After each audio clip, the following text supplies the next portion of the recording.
მობრძანდი. გამარჯობა. როგორ ახალ? კარგად. თავად როგორ ხართ? ჩვენიერად.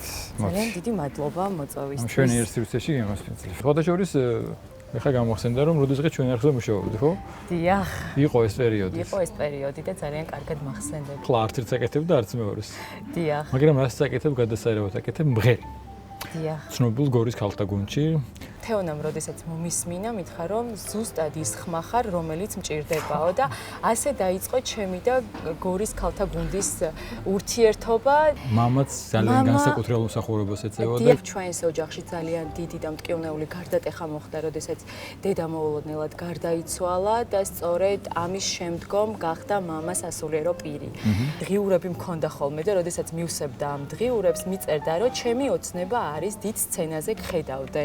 დედას აუხდინე ოცნება. დიახ, აი ვფიქრობ რომ ნამდვილად აუხდა დედას ეს ოცნება. ახლა რომ ვფიქრდები, მამამ აიღო ეს პასუხისმგებლობა, უდიდესი პასუხისმგებლობა, მარტოს ეტვირთა 4 შვილის გაზრდა. ნულიდან დავიწყე ცხოვრება და რომ არა ჩემი აი ეკლესიური ცხოვრება იმ პერიოდში, ალბათ ვერ გადავლახავდი იმ სულიერ ტკივილს. რომ არ ყოფილიყავი სასულიერო პირის შვილი, შეიძლება უფრო თავისუფლად გეცხოვრა, ვიდრე ახლა. გვაქვს ძალიან დიდი ჯვარი.